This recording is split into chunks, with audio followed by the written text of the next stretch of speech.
Hello and welcome to the With Winning Mind podcast. I am Troy Bassham along with the legend Lanny Bassham, and we have a special guest today. We have Austen, who's on the U.S. Olympic team for Paris in Skeet. And she's going to tell us how you can dominate. Isn't that right? I hope so. I hope I can impart some knowledge. I hope so. Let's begin. First of all, you work with Lanny. So kind of guide us in a little bit about how you got into shooting and then what's your kind of background in that, transition to this competitive shooting, kind of what led you to work with Lanny and how you got on the Olympic team and what you have to look forward to. Okay. So I started shooting at 12. I don't really have your standard background when it comes to shooting. I came in just because my dad thought I was really good at video games. It sounds kind of weird, I'll admit. Yeah. But, so got into clay target shooting. I was just shooting trap, just normal ATA trap for a couple years. Got into a high school team whenever I was in middle school, so youngest one on the team. And that transitioned over to just some skeet, some sporting clays, just average clay target shooting. And at one of those tournaments, whenever I was on that team, I met Vincent Hancock, the, 3-time gold medalist now. He's racking them up like crazy, but I met him whenever I was like 13, 14, something like that, and he kind of got me prepped up to shoot international skeet. So started shooting international skeet like around 15 years old, made the junior team around 16, went to my first world championships, got a silver medal there as a junior, and then ever since then I've been kind of climbing it up a little bit, bit by bit. I made the national team at 18 years old, I want to say. And then first World Championships was actually in, 2021. Didn't place there, but I placed in the team event and mixed team event. And ever since then, it's been Tokyo 2020. Made that team. I got 10th there, and now Paris. So we're on our track to winning gold, it sounds like. So how did you find about Lanny? And I mean, it's a shooting world, I think we can guess. But for people who aren't familiar with the shooting community, how did you find Lanny? How long you been working with him? And then kind of what have y'all been working on? We're trying to go from that direction. Yeah, so one thing about myself that I've noticed is that I'm very focused on the technical side of things. I always thought, the more I just keep on practicing and shooting, the more I'll get better. That's not necessarily the case at a certain point in your career. So I started thinking about the mental game. And I want to say Baku 2023, that World Championships, I actually read Lanny's book, and I used that over there, and I'm like, wow, this is actually something I really need. So after I got back from that, I actually contacted you, and I was like, hey, I'm realizing that I need to take my mental game to the next level. And we started working together about, a couple months ago, I want to say? It was a couple months ago. And it's been game-changing for me, I'll admit, because I never thought about the mental side of things. I always thought the more lead you put in the air, the more, larger chance you hit a target, right? Yep. But that's not necessarily the case. You got to have the right mindset, have the right pre-shot routine, have the right, self-image. That's the one thing that I always kind of struggled with, self-image. So it's been great. No. Yeah, we're in a country, for those that don't know, the United States is very competitive in shotgun sports in general, let alone when it comes to international shooting. We have a pretty good depth, especially when it comes to women, right? Oh, yeah. Right now. And we have the current phenom of our generation, Vincent Hancock, for the men. This guy's phenomenal. If you don't know who he is, you got to look him up on YouTube. The guy's a living legend right now in the making, and you get to shoot with him, work with him. I do. He's the one who got me into this, I will say. So you've got the living legend in the technical aspect of it, and the living legend of the mental aspect of it. So exactly. Safe to say that she's probably favorite to medal in Paris. So when you have someone coming in at her level, national team, top 10 in the Olympics, your first Olympics, young up and coming, person that is obviously looking to go up and up in their career. How do you handle taking someone like her compared to someone, who's more of a intermediate to advanced. Obviously, she's already at elite level by the time she came to you. Well, the one thing that you know for sure is that nobody would be shooting at her level without doing a lot of things right. And of course, when we started working with her, she may not have paid as much attention to the mental game as she wanted to, but she was already doing a lot of things right. I mean, you don't be the top 10 in the world in what you do without doing a lot of things right. And all we really did was to give some definition, some structure to what she's doing, to help maybe make it happen, to yield more consistency in what she's doing, and help her to be able to maybe come back from when she gets a little bit off center, how to get back. And that's really can make a difference between whether you medal or you don't medal. And what's really interesting about Austen is that she's going into the Olympics. She won the tryout. She didn't just make the team; she won it. And tell us a little bit about how the Olympic team in your sport was selected and what you had to do to make the team. Mm-hmm. Okay, so traditionally we do selection matches, which consists of about 250 targets plus a final. So the way that this selection worked, it was selection match part 1, which was our national match, which was in Hillsdale, Michigan. And so we shot 250 targets, about 10 rounds of skeet, and then we go into a 60-target final, which is very similar to something you would see if you watched anything online about international skeet. They shoot the ISSF, International Shooting Sports Federation final, where you shoot 20 targets, and then lowest person drops out 10, 10, 10, until you get down to 60 targets. So after that final, you get, I want to say, 3 bonus points if you win, 2 bonus points if you get second, and then 1 if you get third. So I was lucky enough that I won that match, and I want to say, I mean, it was so close, though. Everybody is within, like, 2 or 3 targets of each other going into part 2, so there was a lot of pressure. But thankfully, we got a couple extra bonus points from our World Championship performance as well. I went in with 2 extra targets, so that helped distance me a little bit. But then we went to Tucson, Arizona, shot another 250 targets, which was very exhausting for anybody who, shoots international skeet, because we're so used to the just 125, so you're doubling it. 4 days of constant competition. And then once again, we did another final, so another traditional ISSF 60-target final. And once again, you get 3, 2, 1 points. And that's what decided it. It was a marathon, not a sprint race. That's one thing for sure. You were never safe at any point in time. So going into the transition from making the team, we still have a few months before the Olympics. Mm-hmm. What's between now and the Olympics? Other competitions you have to go to? How do you prepare? What are some things you're looking at? And what are y'all working at to make sure you're at the best of your game come Olympics? Mm-hmm. So I'm going to have 2 World Cups coming up. I got one that's going to be in Azerbaijan, which is a mouthful, and Italy. So I'm going to be working with Lanny, getting ready for both of those. And then after that, we are going to see if we can do a training camp over in France to prepare for the Olympics. But it's going to be a lot of just fine-tuning, reinforcing positive ideas, keeping the mindset as strong as we can going in. So what are some of the things you picked up that's really helped you thus far in the last couple of months with mental management and what y'all been working on? Kind of give us a little idea of, not necessarily the secret sauce or anything, but just something that's helped you right off the bat in what you're working on in the mental game. Mm-hmm. Well, I mean, before I talked to Lanny, I was kind of just going up there, setting up for a target, and just kind of throwing the gun at it, right?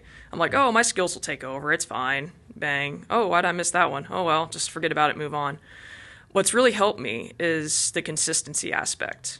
A lot of a lot of our top shooters right now, they're very technically sound, but I know of a lot of them that don't necessarily do the same thing every single time. They're not extremely consistent mentally. So by adding that tool into my kit, I'm able to kind of vision a target going across, see it break, set up the same exact way, and think the exact same way, whether I hit it or miss it coming off the station. So that's been really game-changing for me. So defining the mental aspect helps you be more mentally consistent, which helps you be more technically consistent, which should get you more birds. Exactly. So in your aspect, you've seen this. You've worked with hundreds, if not thousands, of athletes that are similar in her position. Yep. Going into a tournament that is basically your dream, right? Well, you got someone here. What recommendation do you give someone like this? Well, you have a lot of things in common with my story in the sense that you're, first of all, what's similar in your situation than my situation was that the United States of America has the strongest international skeet team in the world. We dominate, men and women. We dominate. I mean, we're sending 2 men, 2 women, and shooting the tandem event. You're shooting the tandem event with Vinny Hancock. Our best men and women. We're favored to win that gold medal. Favored to win the men's gold medal. Favored to win the women's gold medal. And your teammate is so close to you in skill level that we got backup. Even the 4 people that we're sending are similar to what happened in shooting in my Olympics, where we were sending people that were capable of winning every medal. But having won the tryout, she's a little bit in the same situation that I was in '76, not so much '72. She's kind of like where I was, going into '72 in the Tokyo Olympics, as I was in the Munich Olympics.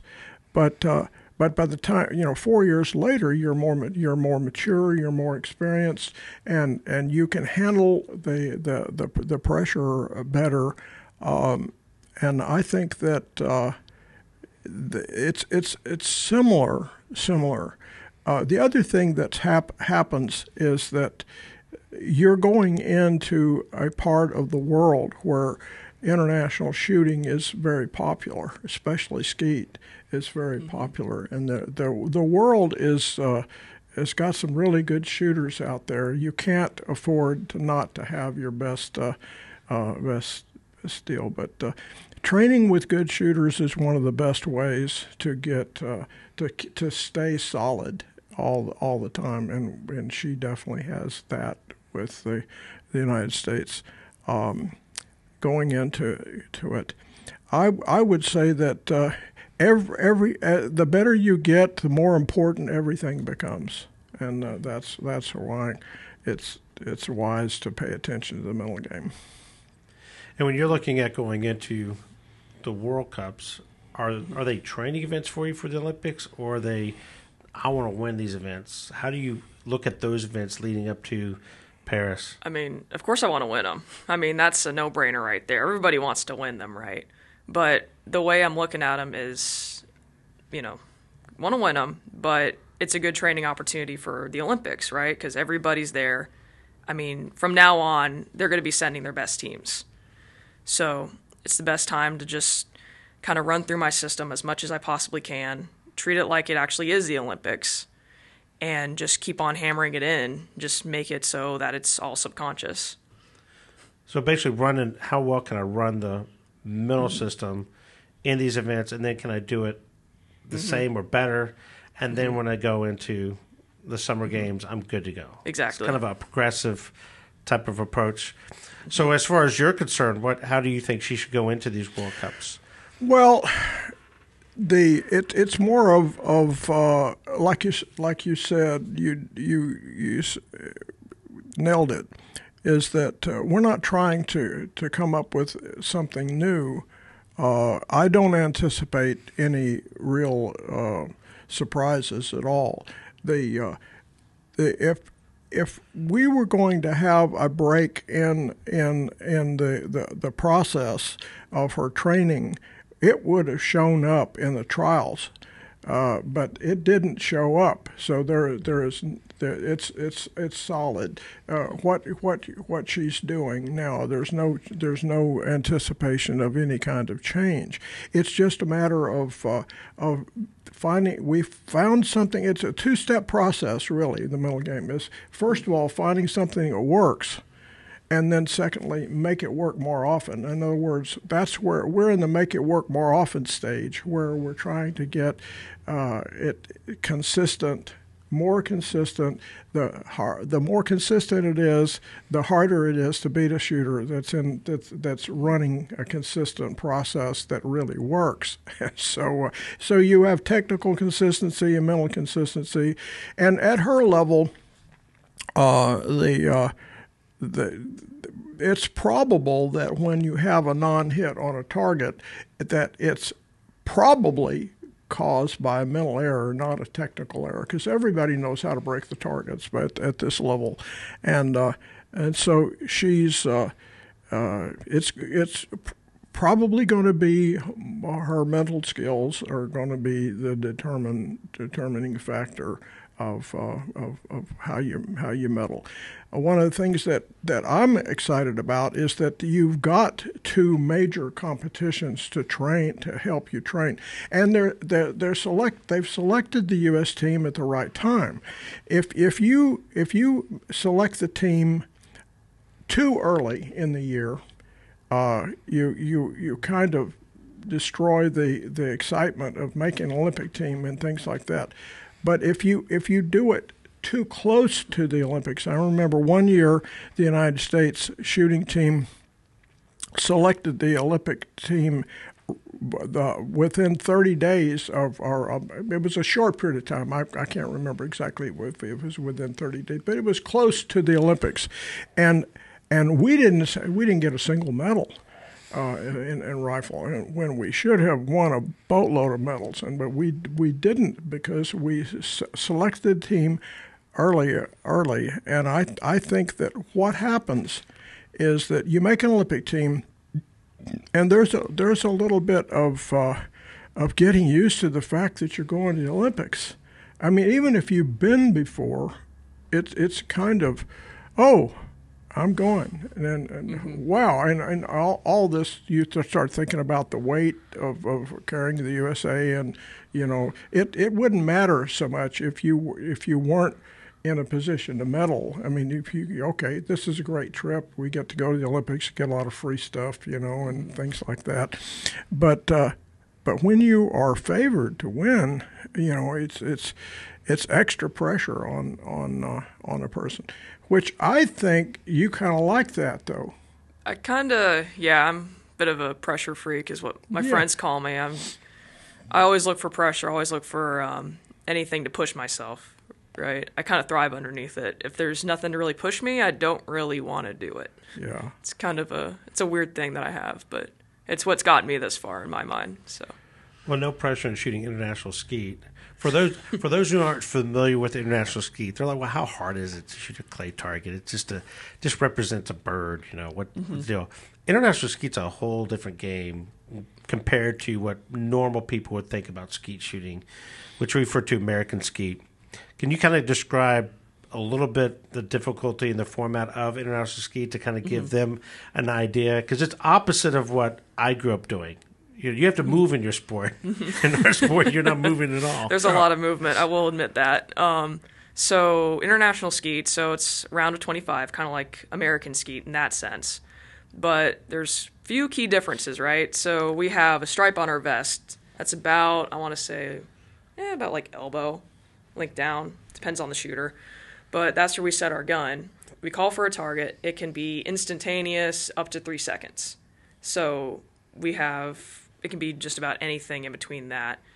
And our targets are a little bit thinner, a little wider, and instead of flying about 30-something miles an hour, ours fly about 55.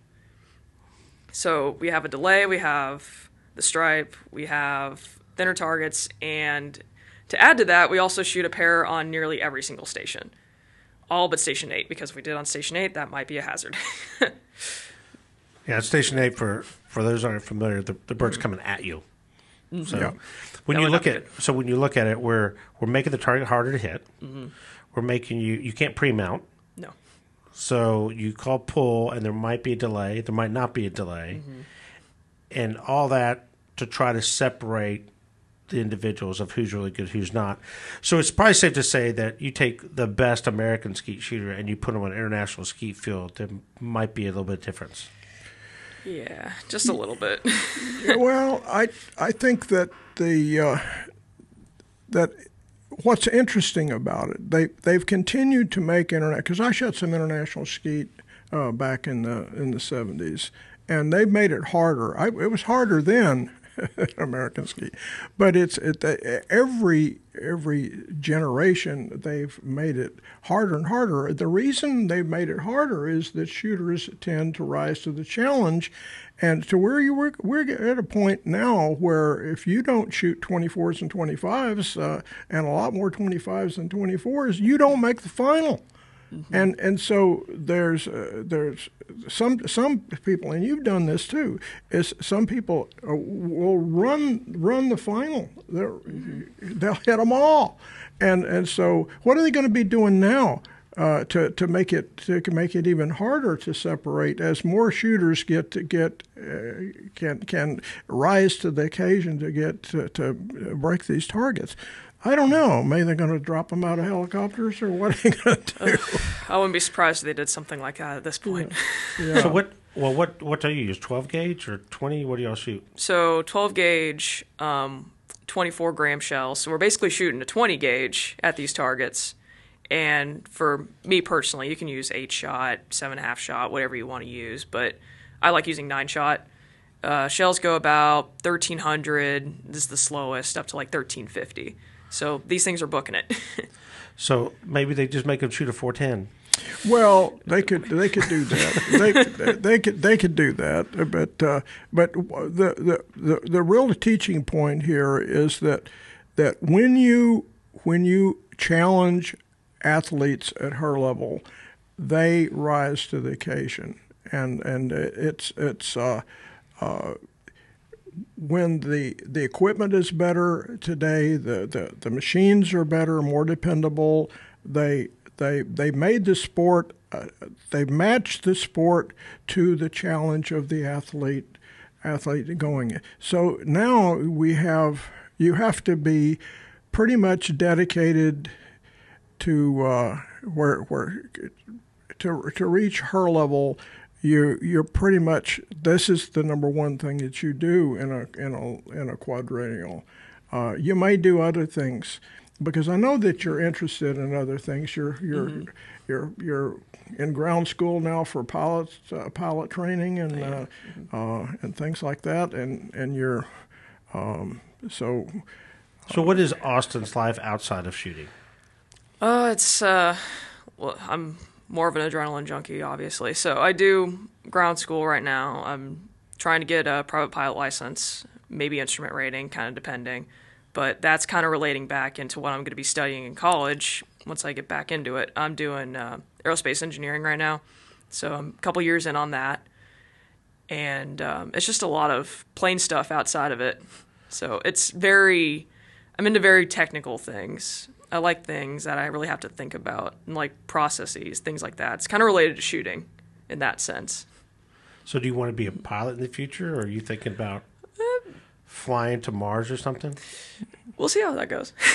Maybe. Aerospace, Elon Musk, come hire me, right? Exactly. So after the games, you're going to be studying and pursuing that. I am. Yeah, Okay. I'm going to get my degree, and then if I can get my degree in time, I'm probably going to come back for 28 and give that a shot. And for people to know, where's 28 Olympics going to be? It's going to be in Los Angeles. So kind of home, I guess. Good old L.A. I got a trivia question for you. What's that? So what city was the last city that the Summer Games made money? They made a profit. Probably Los Angeles. It was L.A. in '84. Yeah, that's right. So maybe we can come back and make a profit in '28. So that'd be kind of cool. Well, it would be wonderful to be able to see the Americans do well in Los Angeles, and have the Olympics. We did okay last time it was in LA, so it's looking forward to that. But well, we had a little help that won't happen in 20. We had some help that won't be there in 28. Well, Paris will be a great Olympics to watch. I think that Paris will do a really good job on the Olympics, and I just want to encourage everybody to make some time. One of the things that has happened in the last couple of years that made watching the Olympics more interesting is the fact that they film all the finals. They video all the finals.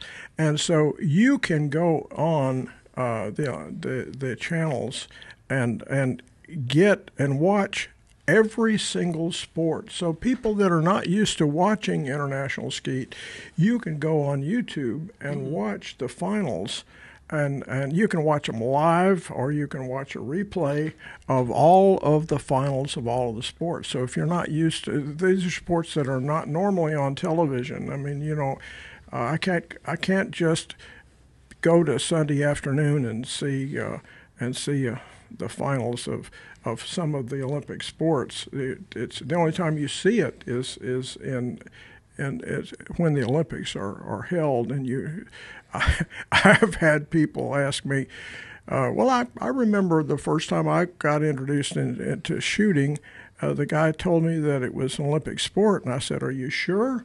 Because it wasn't on television, and there weren't any books in the library on Olympic athletes, and so I was thinking, I don't know. But it's been in the Olympics since the start of the modern Olympiad, and the United States, we're at a time in history with shotgun where we're in a dominant place, and so you're in the short list of people that can win a gold medal, and it's great having you here. Any advice for young women that would like to do what you're doing? How? Oh gosh, I mean, just keep shooting. Really, I mean, the way I got started was, I was shooting consistently and constantly, right? So I was shooting. Oh gosh, I was shooting about 500 shells a day, which might sound insane. 500 cases would be insane. That would be insane. I think my arms would probably fall off. But just shoot consistently, shoot all sorts of different things. Don't just shoot the international skeet or American trap, whatever you want to do. Try out other things, because that's how you develop your skills, right? In anything. Just stay dedicated to it, and also find a high school team, find a 4-H team, SCTP, all these different organizations that are everywhere. You're bound to find something at some point. Join a local club, and just have fun with it, really. That's the best advice I can give. Well, we're in a really good time in history, because shotgun shooting is growing, and ranges are available. Clubs are everywhere, and you have after-school programs in high school. You have 4-H programs and a lot of different ways to get started. So it's not inexpensive to do, but it's not out of sight either. So a person can get started in shotgun shooting, and it's an easy start to find out if you really like to do this.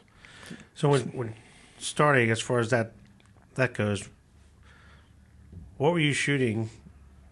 What was your gun when you started, and what are you shooting now? Oh gosh. Okay, so I've had a weird progression. So I started out actually with a 410, a little silver pigeon 410 Beretta, and then I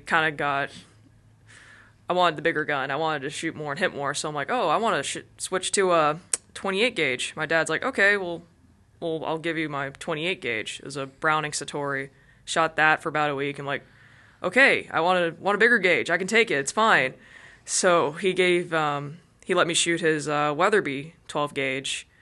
And then after that, I'm like, okay, I really want to do this. I need a gun that really fits me. He's like, okay. Went on, there's several different websites you can look up, like used shotguns. And he found me a Beretta 687 EELL. And that's what I shot for probably a majority of my high school career. And then after that, I needed to get an actual gun that would sustain the amount of shooting I was doing. So switched over to a Beretta 692 for my birthday. Shot that one to death. I don't even think that thing can close anymore. I won't lie. I need to take that to a gunsmith.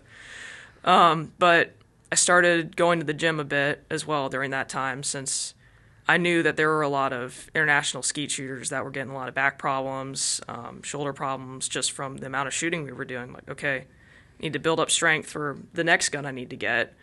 Built up enough strength, and around age 16, 17, I switched over to the Beretta DT11. And ever since then, I've been DT11 the entire time through my career. Beretta fan. Yeah. Lots of Beretta. Kind of like you were a Walther fan. Yeah. He says he was everything fan, but then later became a Walther fan. And Yeah. Oh, Beretta makes a very wide range of shotguns. Yeah, yeah. So if you want something that's kind of entry level, they've got it. If you want something all the way to compete with the Perazzis and Kriegoffs, they've got that as well. I have a high school buddy of mine that's got one of their top line guns, and holy cow, it's nice. So, of course, if you're going to spend that kind of money, it better be, right? Oh, yeah. So, Exactly. out of curiosity, I don't know if anyone else cares about this, but I do. How much money do you think an international skeet shooter training for the Olympic Games is going to spend in ammo alone? If you're going to put that on kind of a guesstimation, oh my gosh, if I had to pay for all the shells that I shoot, what would that total? Kind of give us an idea of, because it is a pretty pricey sport. Like people are surprised how much .22 ammo costs for us.